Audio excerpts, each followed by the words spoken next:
Today's podcast is brought to you in part by Real Marketing, the only marketing firm recommended exclusively by the Institute. Real Marketing utilizes over 25 years of expertise, and their products are built and customized for you to dominate any neighborhood anywhere.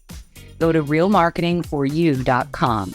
That's real marketing, the number 4, you.com. Also, look for past A State of Mind episodes with CEO David Collins as our guest.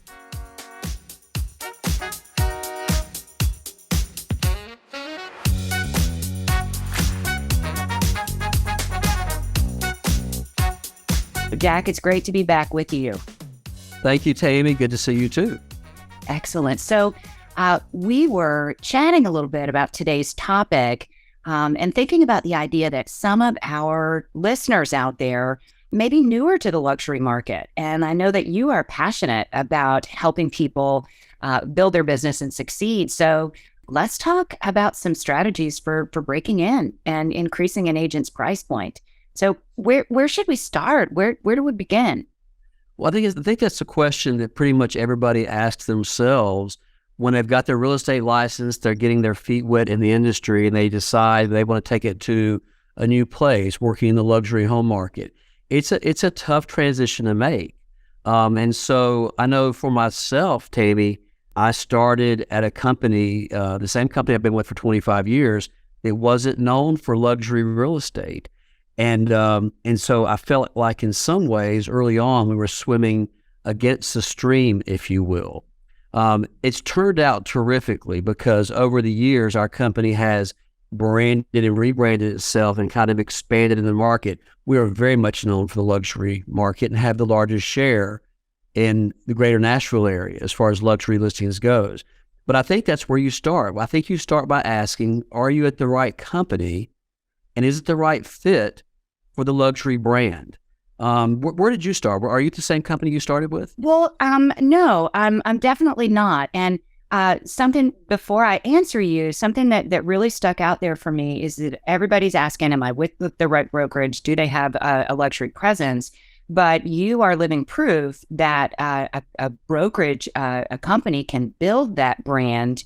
And so it's not the end all be all of whether That's right. they're right in that moment. No, to answer your question, I joined my mother's real estate team 21 years ago, and she was with a major national brokerage, right? A franchise. And she started with an independent that got bought up by a major brand that sold to another brand that sold to another brand. And then we went with one of the large national brands that had just opened a new office in a downtown area that was developing. And we just thought it was the right opportunity. And then when we entered the decline in 2008 and the business just dried up, because it happened to us in Florida earlier, we went on our own and we used just the experience to position ourselves with our repeat customers and referrals.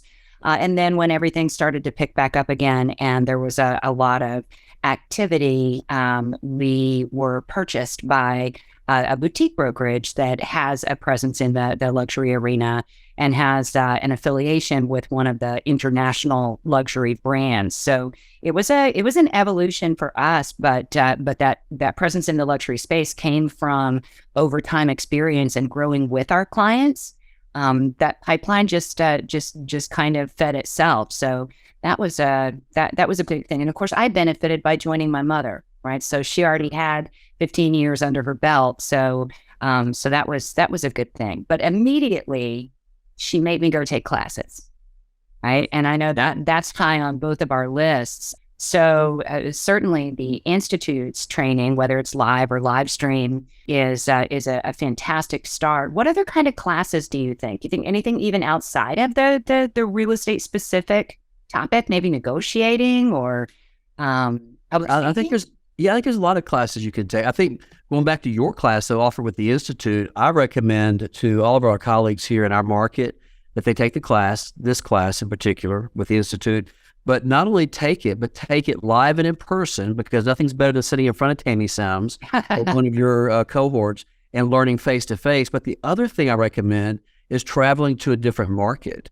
we've talked about this a little bit before, but if you're learning about the luxury home market and you're taking classes, if you have the opportunity to take luxury classes in another market, particularly a feeder market to where you're located, then you're not only learning about the market, but you're making new contacts, and you're making contacts who can perhaps send you referrals in the future, and vice versa. And, that makes me think as well, a lot of times folks think that they're really just competing within their marketplace, and they're struggling because in their local presence, they don't have those sales under their belt, or the profile of that. But when you make connections with real estate professionals in other markets, you have the ability to gain their business because of the impression that you've made in a face-to-face environment. So it's different than kind of competing on that local level. So that's something I hadn't really thought about before. No, I think it's a wonderful opportunity. Going to conferences and taking classes in other markets, particularly when we're talking about relate to luxury, is a terrific way to network and to hopefully generate some future business. We certainly have. It's helped tremendously. I think the other thing too is mentoring. So who were your mentors? Your mother obviously had to be a mentor for you in real estate, but how would you describe your mentoring experience? Well, interestingly, the most significant mentor that I can think about in the luxury real estate space actually was the founder of the Institute, right? And I got to know when Lori Moore, that's right. Well, yeah. Right. And, so she took us in, my mother and I both, and we were the first trainers besides her.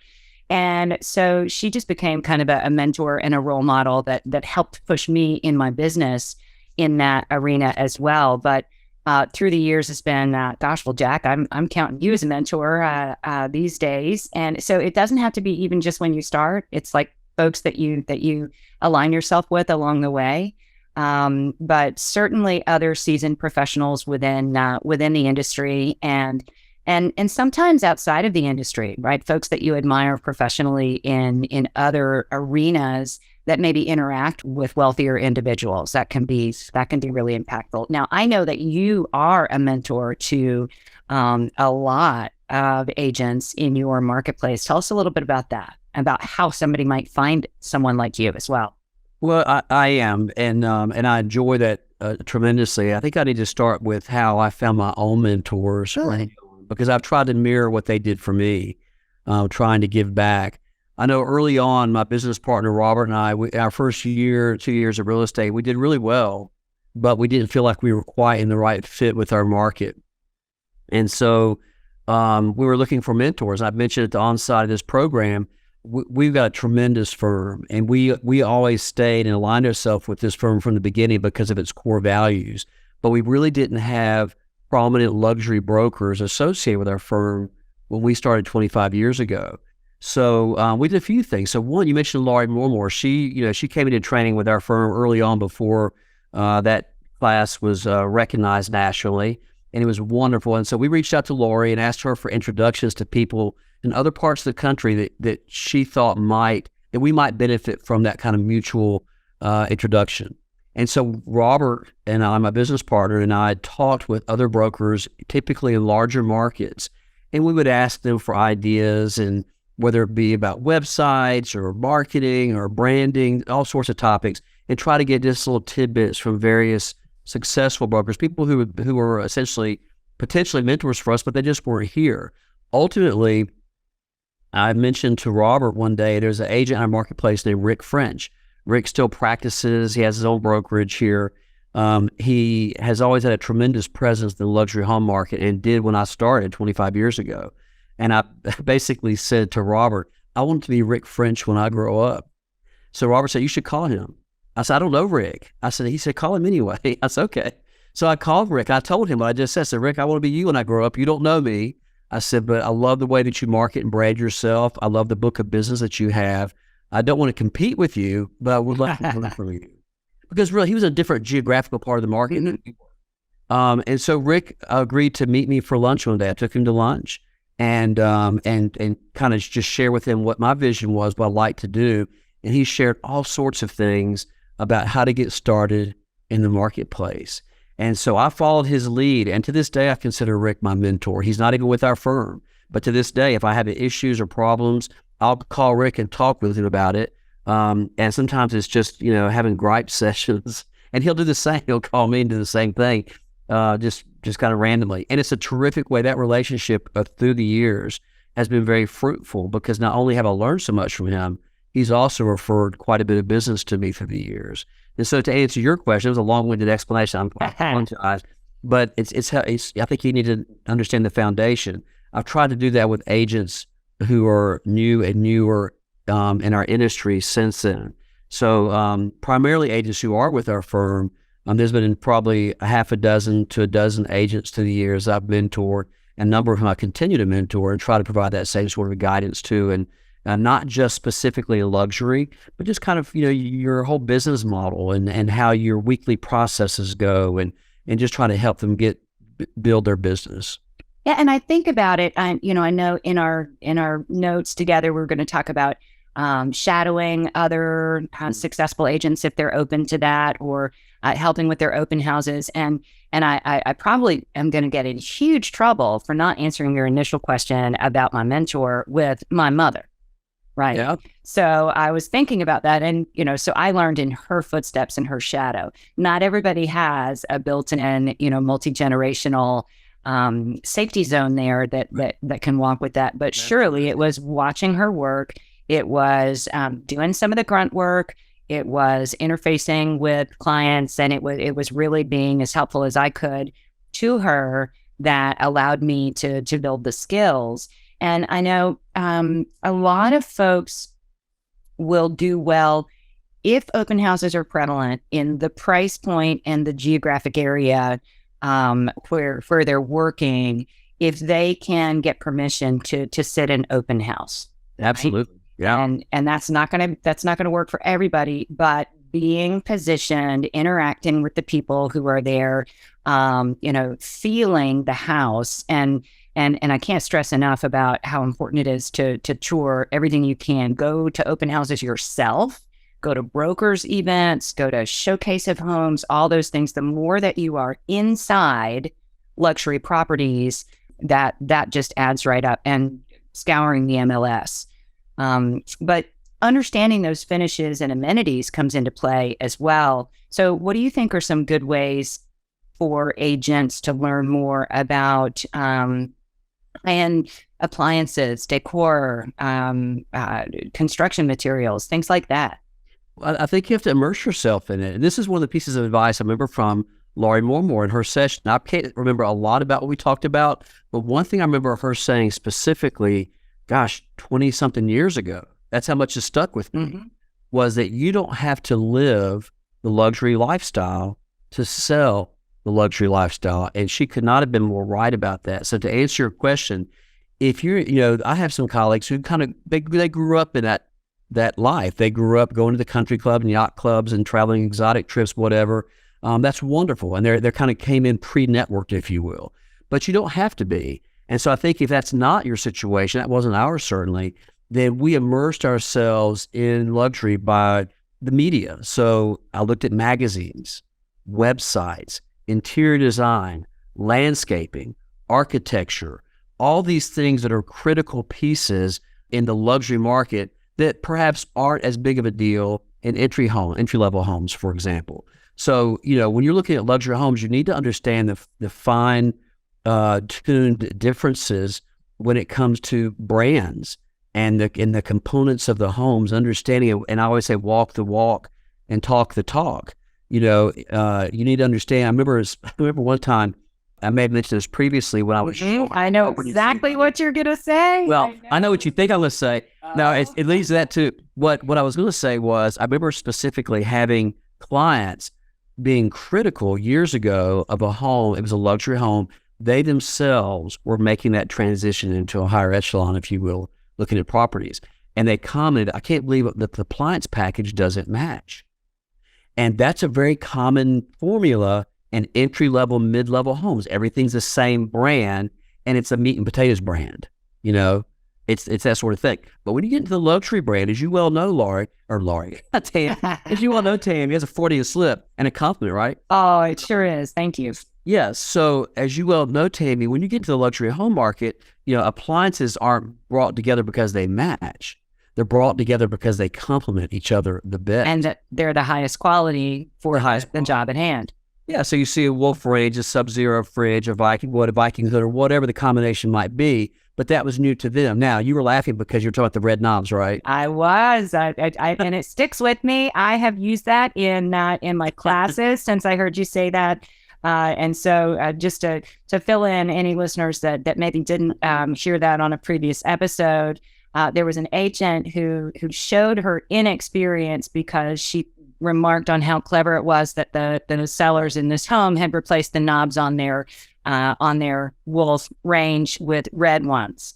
And loved the red knobs. Right. She loved the red knobs and did not realize that is a signature visual of the Wolf line of products. So. And to your point, that's why it's so important. If you're trying to break into that market, going to broker opens and seeing home after home after home, you start to recognize certain trends. First of all, what are some of the architectural and design trends? But you also start recognizing those brands that are so common and so important to understand in the luxury home market. Doesn't mean you have to have a Wolf range in your home.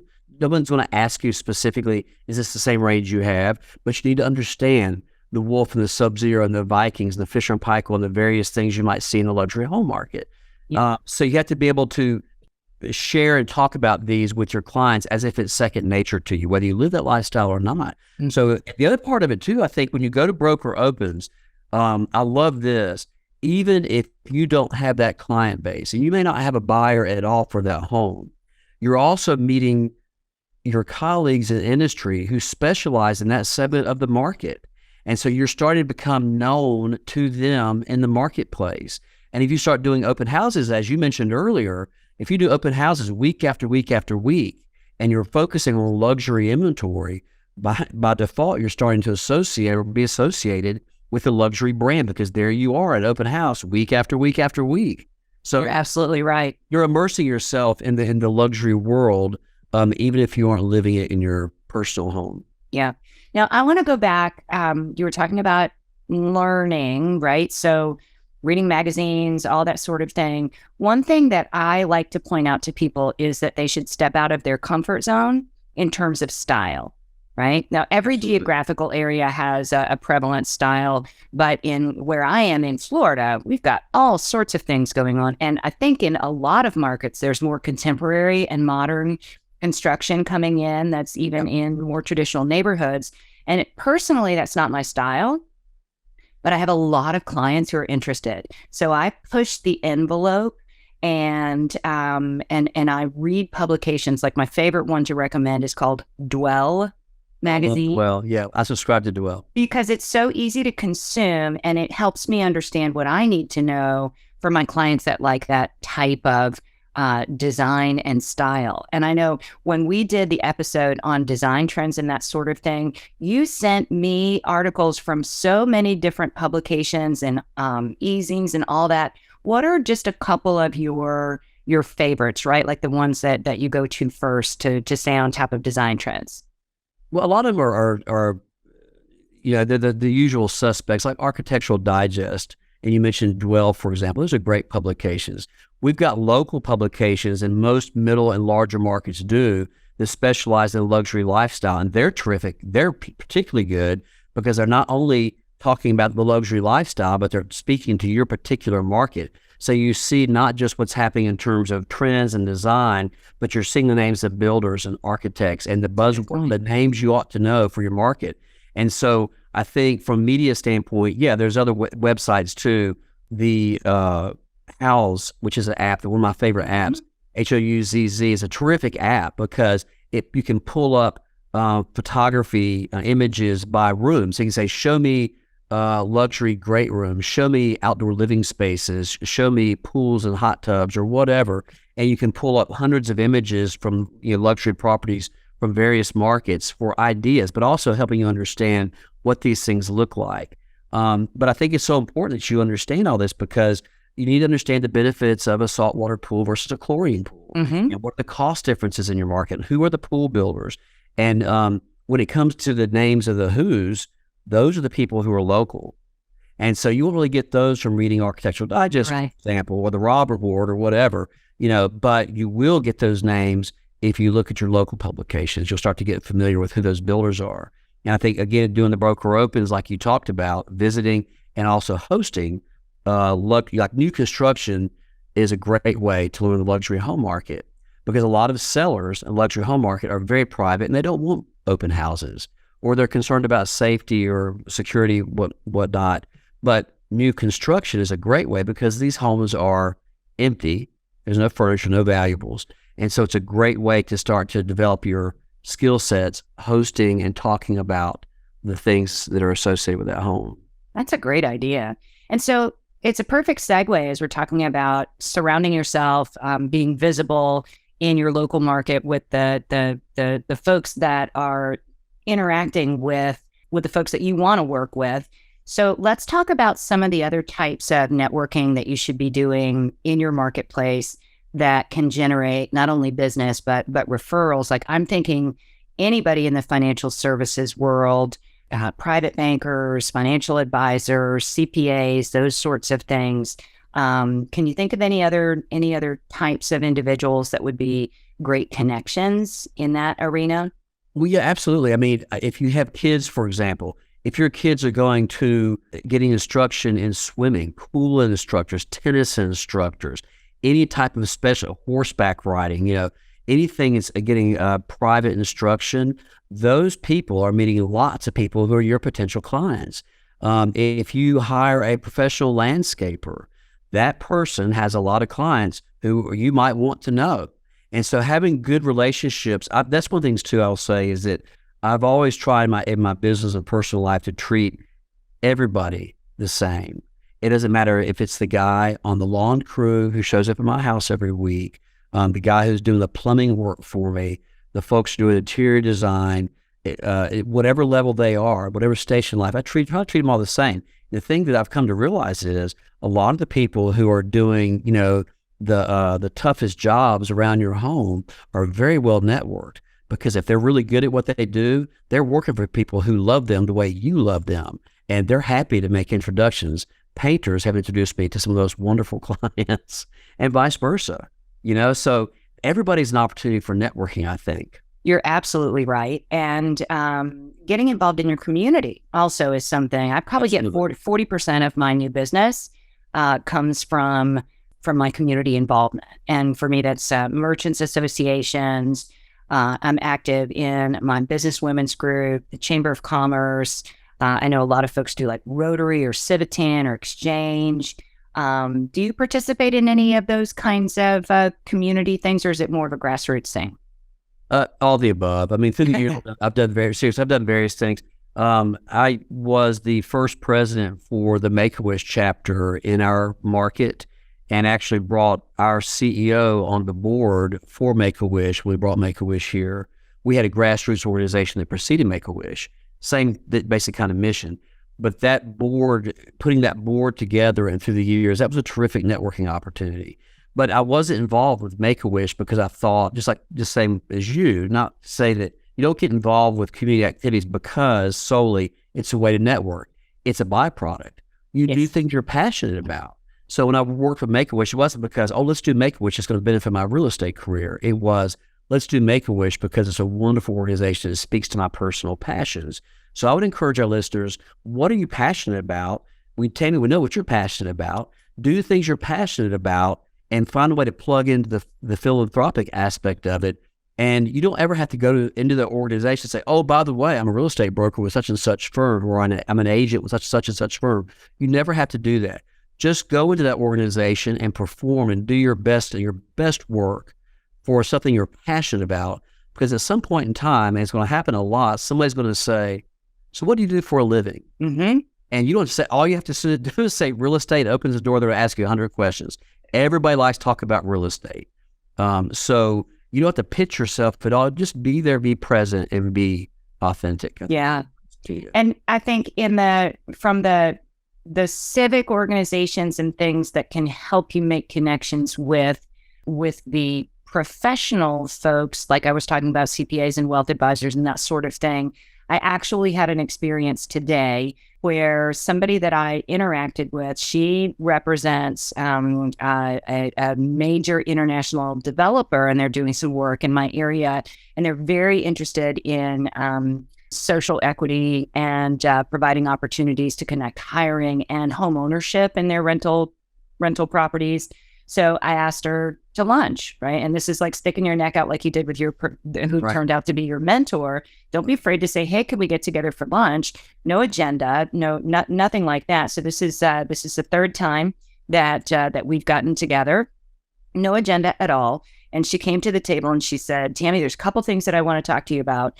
Specifically, number one, can you connect me with somebody who can provide some financial literacy classes to the residents that they're trying to lift up?" And I said, "Absolutely. Here you go." And she said, "And then I want to talk to you because I'm ready to buy a house, and I'd like you to be my real estate professional." And I was like, "Huh. Isn't that interesting how that just happens, right? If you're not trying hard to be salesy or pitchy, or It's whatever, organic. It's exactly it right. is. And if they come to respect you for how you behave in other settings, then it's a great way to build relationships and business and referrals. So let's think about the fake it till you make it part, right? That's my favorite part. So I know it. And so you made some notes for me about the importance of create a luxury brand, right? Like put yourself out there with this this persona and that sort of thing to put yourself in that space. So tell me more about what you mean.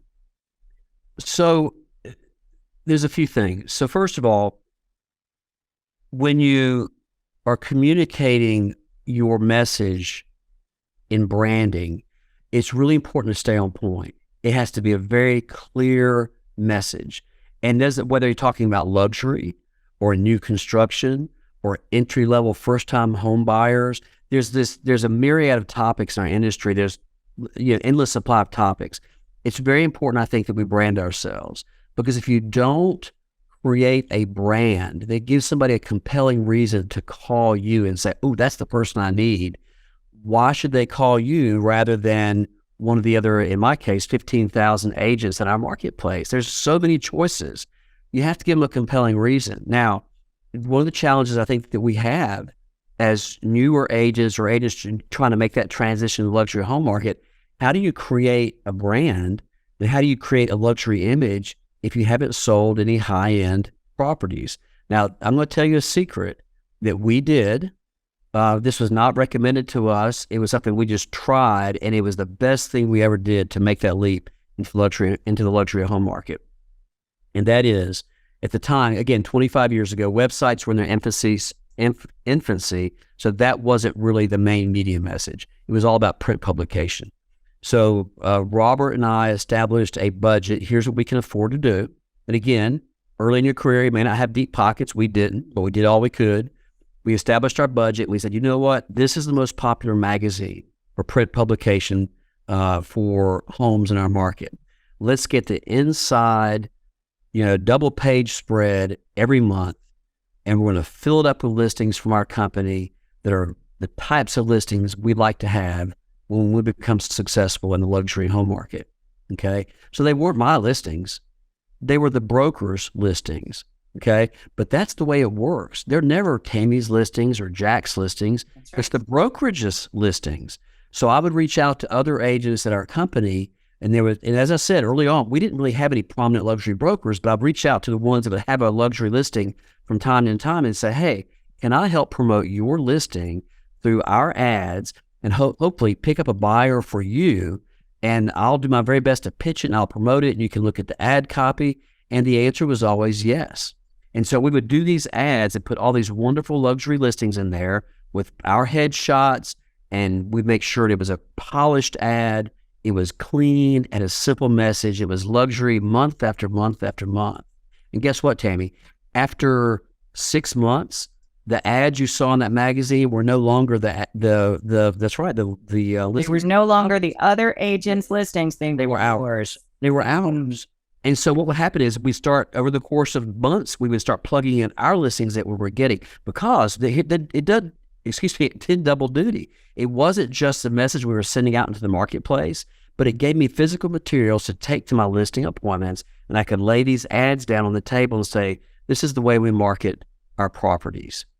And so we were talking the talk and walking the walk. Those weren't my listings, but it was completely authentic because I was telling them, when I list your property, it's going to be in this ad, it's going to look like this, with professional photography, yada, yada, yada. And that's exactly what we did. It was the way we launched ourselves. One of the big ways we launched ourselves in the luxury home market. And another thing that you and I both feel strongly about is not to dilute the messaging. Right. And agents struggle with this all the time. They say, sure, gosh, but I need that bread and butter. And so if I focus exclusively on this luxury persona, I'm going to miss out the people that don't think I can help them. And I believe that it's about being classy and professional, which is not off-putting, as opposed to being snobbish. Sure, which is, and having branding and messaging that makes it clear that you are better than the average agent, that you provide professional expertise, but you give yourself permission to be consistent in that branding, as opposed to having some of each. And I know that it's such a difficult conversation, and maybe that's a whole topic for another day of how you balance two different books of business. But no, I think it's a great topic, and you're right, there's a lot to it. But here's the thing, just today, for example, okay, my average price point, my average listing is probably $1.8 million, okay, for the Nashville market for a luxury home listing. That's my average. I went on a listing appointment today for a home. It was a condo for $320,000. So it's not to say you can't do other business. It's about branding. Okay. Now, what was the reason I went to do a listing appointment for a $320,000 condo? Because it was the family member of one of my luxury clients. So I want to make sure I take great care of my clients and their families and their friends regardless. But here's what I won't do. We have a publication here locally called Luxury Homes Magazine. It's an oversized publication, color, really expensive. You have the paper, the look, the feel. It's a beautiful publication. It's mailed to all the high-end zip codes in our market, higher end real estate. So I'm not going to put a $300,000 condo in a magazine because it dilutes the message. I'm going to market the heck out of that condo and make sure that the right audience sees it and gets it. But I'm not going to put it in that publication because that dilutes the message. So it's about the branding. So you think about each piece that you put out, who is your audience? Who are you speaking to? But you don't mix the message. Does that make sense? You're absolutely right. You're absolutely right. Absolutely right. So I think we should explore that as a deeper topic one day, though, because a lot of agents get really hung up on it. But you said something a second ago as we wind up our time. It was about always saying yes, right? Like when you asked those other agents if you could promote their property, and they said yes, right? They all said yes. Sure. Mm-hmm. I want all of the real estate professionals who are listening to this to put themselves in the mindset when somebody asks for your help, when somebody is looking to grow, let the answer always be yes, right? Well, I love that, Tami. I do. I love that. That's the way we should be. Listen, there is enough business for all of us. We come at this from the opportunity of abundance, the position of abundance. There's plenty of business for everybody. We don't have to have it all. And I'm in an office, but there's probably 150 or more agents just in my office. I'm in a company that has 1,500 agents just in my company in the greater Nashville area. So do I feel like I'm competing with all the agents here? No. And the funny thing is, I hardly ever find myself in a position competing with another agent from my own company, yet we're the largest company in our market. So I never think about it from the standpoint of competing with everybody. I think about it from the standpoint of being the best I can be to get the opportunity. And I think that's the way we all need to look at it. And that includes the mentoring piece. I love sharing. I do that a lot here at Parks. Well, I am hopeful that those of you out there listening have enjoyed this conversation about a topic that's passionate for both of us. But I hope that for those of you who are newer to the business, that you have walked away from this podcast with a little bit of confidence, some ideas, and that you think that you can do it, because I think it goes back to that old adage, think you can or think you can't. Either way, you're right. And so I'm going to wrap up our podcast today, thanking Jack again for spending time with me. And so thank you all for joining us on this episode of A State of Mind, the Art of Selling Luxury Real Estate. If you're interested in learning more about the Institute, you can find out more at luxuryhomemarketing.com. And if you like what you just heard, please share it with a friend. And don't forget to subscribe, rate, and review this podcast. Thanks so much for listening.